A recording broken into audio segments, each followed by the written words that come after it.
Menyambung pertanyaan saya kemarin tentang tahlilan. Pertanyaan yang mana ini? Yang tentang tahlil. Jadi kesimpulan dalam tahlilan tersebut, bid'ah atau sunnah? Jangan ke sana kalau kita mau ngomong. Bid'ah atau sunnah, seolah-olah cuma pilihan itu dua. Kalau nggak sunnah, bid'ah. Nggak sunnah, bid'ah. Hukum itu ada berapa? Hukum ada berapa saya tanya? Sunnah itu apa? Sunnah itu ma'udhifa ilan nabi, sesuatu yang disandarkan kepada nabi. Ya. Perkataan, perbuatan nabi. Jadi jangan selama-lamanya kalau memang itu sunnah, kapan nabi bikin? Tapi kita sudah sepakat dalil kita ini satu Quran, yang kedua hadis. Hadis itu apa? Ya sunnah. Apa itu? Ma'udhifa ilan nabi, sesuatu yang disandarkan kepada rasul. Ada perkataan nabi, ada perbuatan nabi. Nabi nggak bikin, tapi nabi katakan, yaitu disebut sunnah. Nah, sekarang saya tanya, nabi sholat wajib nggak? Sholat 5 waktu nggak? Sholat. Sunnah nggak? Hukumnya apa? Wajib. Wajib. Nabi sholat tahajud nggak? Sholat. Sunnah nggak? Sunnah. Hukumnya apa? Sunnah. Nabi makan minum nggak? Makan minum. Nah, sunnah nggak itu? Sunnah. Hukumnya apa? Sunnah. Mubah. Mubah. Nah, Nabi istrinya berapa? Kata Allah berapa bolehnya? 4. Nabi istrinya berapa? 4. Ini nanya yang nggak jelas. Nabi istrinya berapa? Lebih nggak dari 4? Lebih. Nah, sunnah nggak? Sunnah. Hukumnya kalau kita macam mana? Maka ditanya itu hukumnya. Hukumnya bagaimana? Kita udah bagi kemarin antara kenduri, sudah kita bahas, dengan apa namanya, berdoa membaca Quran. Hukumnya itu apa? Allah menyuruh baca Quran, umum kalimatnya. Yasin Quran nggak? Quran.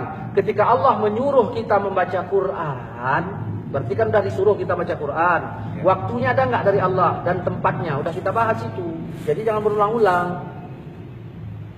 Hukumnya, nah, Allah udah suruh kita baca Quran. Nah, di dalam tahlil itu kan baca Yasin. Quran nggak Yasin itu? Quran. Oke. Kemudian ada nggak waktu dari Allah untuk membacanya? Tidak. Berarti kan kita yang memanagenya. Waktunya. Nah, udah, terus kita baca, udah kita bahas dalam beberapa acara kita. Udah kita bahas. Nah, jangan itu pertanyaan diulang-ulang lagi. Udah jelas itu. Nah, kembalikan kepada hukumnya. Wajib nggak tahlil? Kalau wajib berarti yang nggak tahlil dosa. Haram nggak tahlil? Kalau haram berarti yang tahlil dosa. Kan Allah udah bilang dalam surah An-Nahl ayat 116, jangan kau katakan sesuka lidahmu secara dusta. Ini boleh, ini tidak, haza halal wa haza haram. Saya mengatakan boleh dengan alasan yang sudah saya sepakat, yang sudah saya sebutkan. Ada orang bertanya, kenapa Ustaz sebutkan dalil-dalil aja pakai pemikiran sendiri? Kenapa enggak pakai ulama? Kalau kita udah cerita pakai ulama, udah clearnya kita. Ini begitu sebutkan ulama, dalilnya mana? Makanya saya nggak mau bicara kaul-kaul ulama lagi. Saya bahas dalil. Makanya didengarkan, disimak baik-baik itu.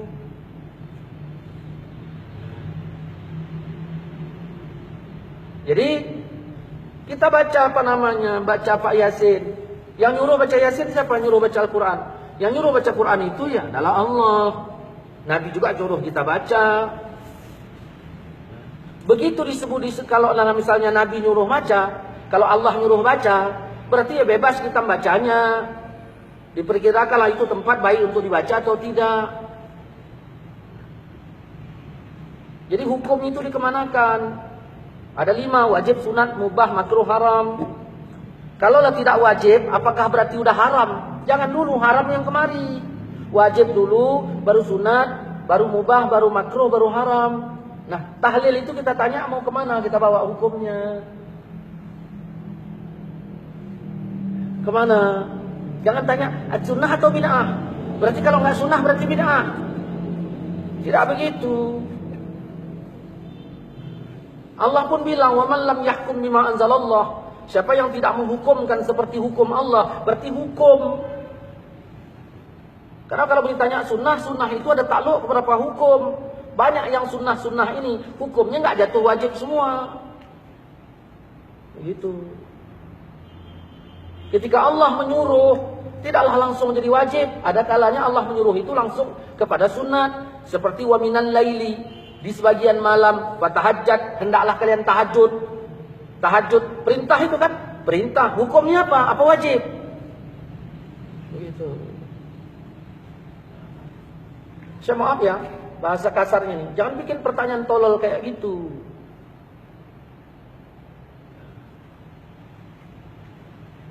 Oke lah Ustaz. Ada satu pertanyaan lagi. Kalaulah boleh membaca Al-Quran di tempat orang meninggal itu, apa manfaatnya Ustaz? Ini pendapat, nanya pendapat saya, apa nanya keterangan? Begini. Dah. Ya.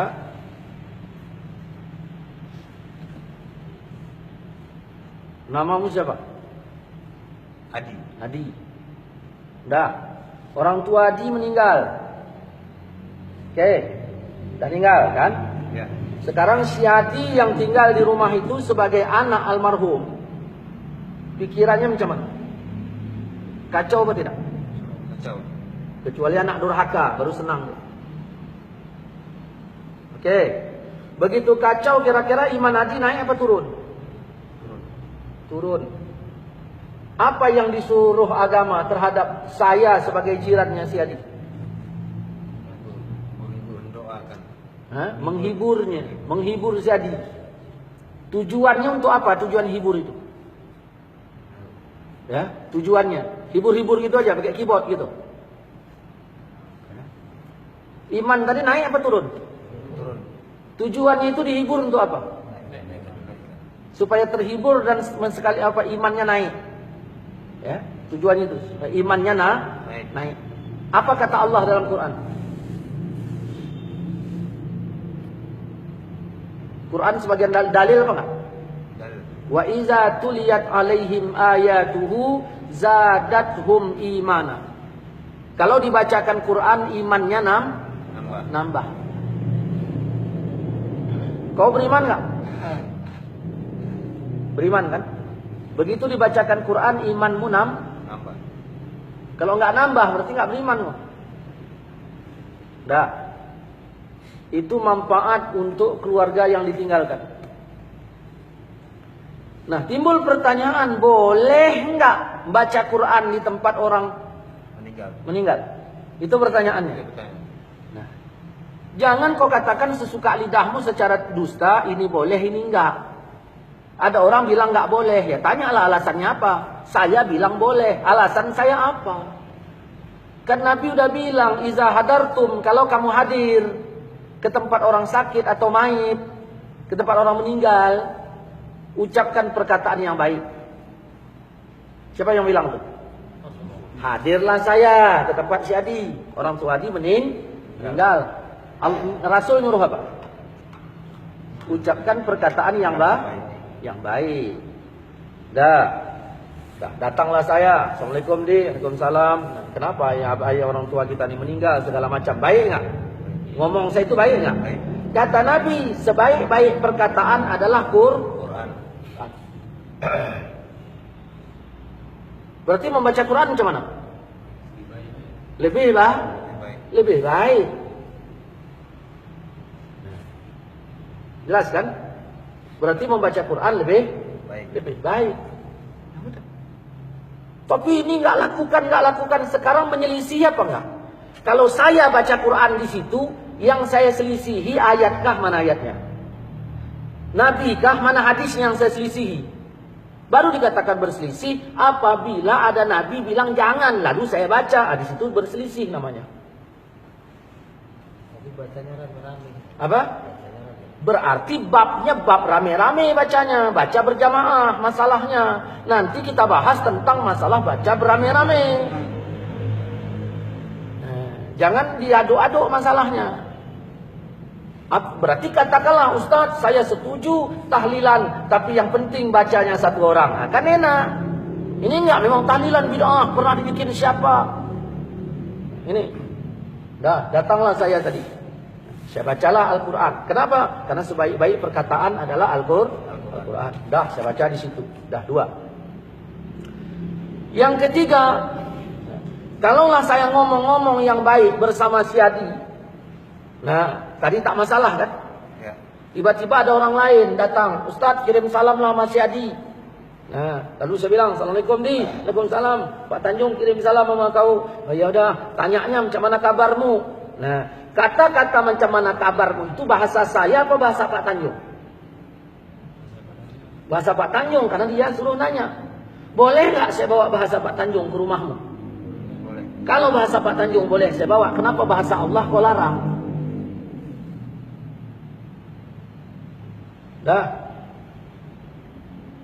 Kemudian baca Quran ini bagian dari zikir apa tidak? Zikir. Bagian dari zikir, jelas ya? Bagian dari zikir. Inna nahnu nazzalna zikra. Sesungguhnya kami turunkan zikir, itu maksudnya Quran. Zikir.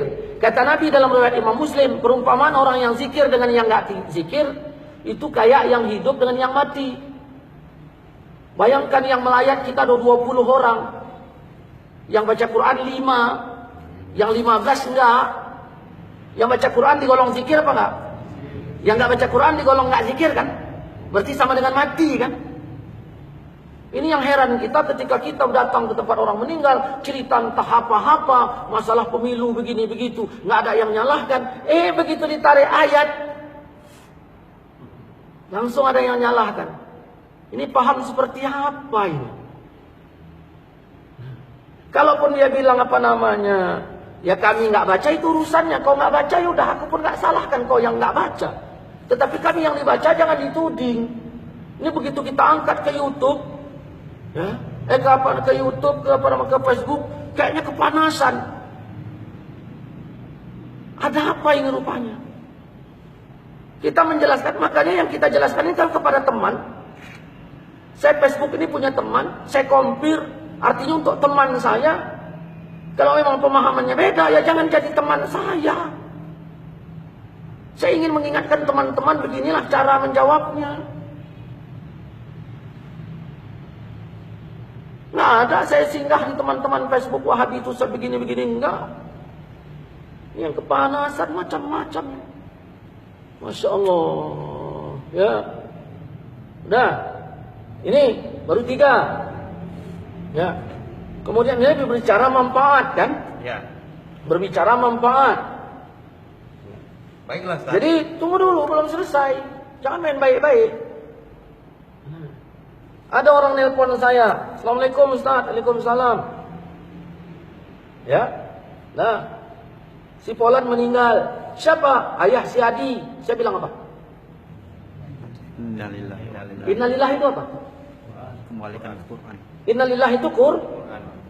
Kalau pertama kematian saja kita dikembalikan kepada Quran, kenapa dilarang membaca Quran di waktu yang lain? Kemudian mau ditanya apanya lagi? Sampai enggak kepada almarhum? Kan begitu? Sampai kan?